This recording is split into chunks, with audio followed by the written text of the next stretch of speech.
हाँ। भजन लाल जी का राज चल रहा है, 2.5 से 3 साल उनके लगभग लगभग पूरे हो गए।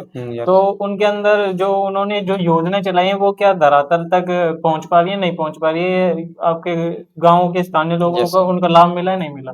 देखो गांव में कुछ योजनाएं हैं, जैसे अभी फ्री राशन हो गई, बहुत सी योजना ऐसे कुछ योजना है बराबर मिल भी रही है लोगों को। अभी तो लास्ट मंथ में 2 महीने का एडवांस में भी उनको गेहूं मिला है। तो कुछ योजना, बाकी कुछ योजना देखो गांव अच्छा, से गेहूं सिंपल रहती राशन पिछले है जो गांव के लोगों को 2 महीने का एडवांस में मिल गया। एडवांस मिल चुका है 2 महीने का। तो कुछ योजना बहुत अच्छी है, चल रही है। देखो सरकार है, धीरे धीरे योजना पहुंचती है, लोगों तक पहुंचती है। अगर जो जागरूक होते हैं उनको योजना के बारे में, और जो नहीं होते तो उनको मालूम ही नहीं होता, धीरे धीरे वो सब चीज चलती रहती है ऐसा। और अपन आगे की बात करें, जैसे कि गाँवों के अंदर उन्होंने योजना भी चला रखी है, जिनके पास खेत है उनके लिए फसल बीमा योजना चला रखी है, और तारबंदी के लिए भी उन्होंने योजना चला रखी है। वो क्या अन्य गांव के जो किसान है उन तक पहुंच पाए, नहीं? देखो इसमें कुछ लोगों तक, कुछ सीमित है, पूरे लोगों को कह नहीं सकते, बट कुछ सीमित लोगों तक ही पहुंच पाई, बहुत और कम। उनके खेतों के पैसे मिलते थे? कुछ आ रहे हैं, लोगों के आ रहे हैं, कुछ के बाकी भी हैं। बहुत सी समस्याएं हैं, ये देखो निजी स्तर से चालू होती है पहले, अगर निजी देखा जाए, सरपंच है, इन लोगों को, वो लोग ये समस्या देखते हैं। उन लोगों को ये चीज आगे जागरूक करवानी चाहिए भाई।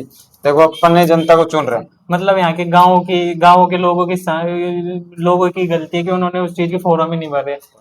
फोरम किसान सम्मान निधि योजना के जो सरकार पहले तो 6,000 दे रही थी, वो केंद्र सरकार दे रही थी, लेकिन 3,000 राज्य सरकार ने शुरू कर दिए। फिर लेकिन अब वो 3,000 में और बढ़ोतरी करके उनको 3,000 बढ़ा के 12,000 और कर दिए। मतलब राज्य सरकार तो किसानों के लिए योजनाएं चला रही है, लेकिन ये जो किसान है जो इस योजना का फायदा ही नहीं ले पा रहे, तो इसमें किसान राज्य क्या है सरकार भाई, की आप देखते हो, जैसे अगर आप पढ़े लिखे हैं तो आप सर्विस कर रहे हैं। किसान होता है अनपढ़ आदमी, वो खेतों के बारे में काम करता है कुछ, उसको उस चीज का मालूम नहीं है। तो ये जिम्मेदारी किसकी बनती है? यहाँ के मुखिया की। मुखिया की बनती है ना। तो वो मुखिया जिसको चुना है, तो वो इन चीजों से अवगत कराए उनको, भाई ये चीज चल रही है तो आप इसका लाभ लो। मतलब ये यहाँ के जो उनके स्तर पे होना सरपंच है चाहिए। वो आपको इन योजनाओं के बारे में बताते ही नहीं है क्या? बताते हैं, ऐसा कुछ नहीं है भाई, बता रहे होंगे, बताते हैं, ऐसा कुछ नहीं है, बट उनको एक सब लोगों को, जैसे जनता है वो एक किरतपुरा है, तो इसमें पूरे पूरे लोगों को लेकर चलना पड़ता है ना साथ में। तो सबको बताओ वो चीज, और जो काम नहीं हो रहा तो उसका काम ही यही है एक मुखिया का, कि ये चीज आपको करवानी है।